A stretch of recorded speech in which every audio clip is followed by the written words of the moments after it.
Hello and welcome back to my channel. I realize I've been a little bit slack about putting up videos. I swear I did actually record one, I just haven't had time to edit it. So I thought I would do one that requires a lot less editing. So please excuse the quality of this video, but hopefully it'll be all right. I thought today that I would do some flutey stuff. So got my flute. What I'd like to talk about is how I use harmonics for tone, because I think they are the best way to find the perfect sound. So if that's something you might be interested in, stay tuned. So a little background information first before I go into the actual exercise that I do. This is something I've been working on for the last year because I realized that when I was doing tone exercises before, I was doing harmonics because I thought that's just what you were supposed to do. We're flute players, you're supposed to play harmonics. Everybody plays harmonics, right? You gotta play harmonics if you play the flute. But I realized I was never really playing them for a particular reason. I was just playing them. And so how I used to practice is I would use my tone exercises to get down to my low register and then use my harmonics from there. But in this recent year, I've realized that the harmonics are the best way to find a perfect sound to then do your tone exercises. So I was doing them a little bit backwards before. So now I always start with my harmonics, find a beautiful sound, use that sound to do my tone exercises. So I will show you exactly what I mean. Harmonics for the flute, for those of you who may not have encountered them yet, is when you finger a low note, overblow, and hear a different note. So for example, if I were to play a low C and overblow to the first harmonic, you would hear a C above that one octave. And if I overblow again, you would hear a G above that. So I'll demonstrate the harmonic series on a low C.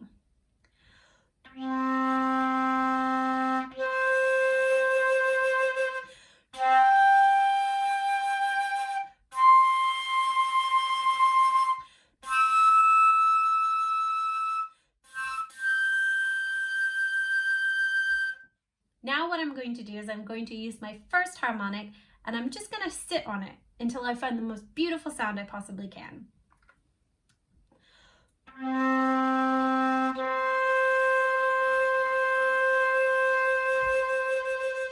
So when I'm playing the harmonic, I'm really playing with what's happening in my mouth. Obviously you can't see that, but I'm thinking about where my airstream is hitting. Is it hitting forward in my mouth? Is it bouncing off the back of my mouth? Is my tongue placement low or is it high?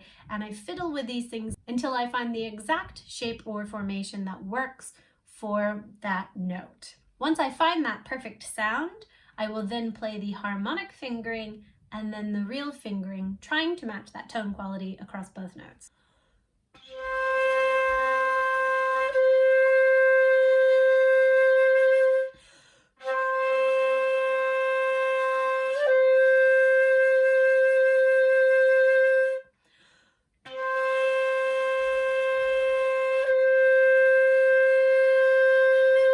Now that I've got the perfect tone quality in the real fingering of the C, I'm going to bring that sound down to a B natural, which is a much more stable note. And once I have that note, then I can do my long tones from there. So for example,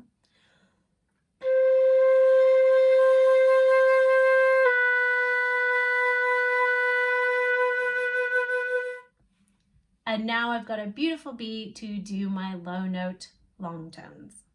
If I wanted to do my middle register, I could do the second harmonic or even the third harmonic, which would be a C 2 octaves above the one that I'm fingering. So for example, that would sound like this.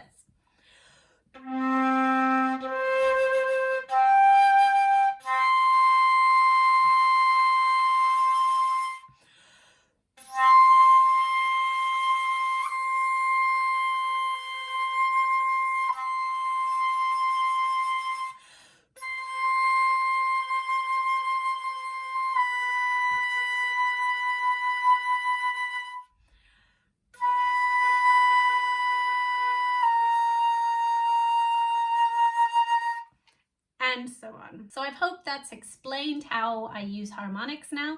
In this last year, I've used harmonics in a much more mindful way, actually thinking about why I do the exercises. And I use them for everything, to practice my tone, to practice my dynamics, my tone color, my articulations. The list goes on. I know that if any of my students are watching out there, they're probably sighing, "Here she goes again about the harmonics." But I'm telling you, they're like a miracle cure for practicing. They're like snake oil. They fix every problem you have. So this is how I use my harmonics for my tone. I hope you found that helpful. If you have any questions or have some of your own tips that you'd like to share, please comment below. And if you enjoyed this video and found it helpful, please don't forget to subscribe so that you stay up to date with all of my other videos. Probably a lot more harmonic videos coming. Yeah. Thanks so much for watching.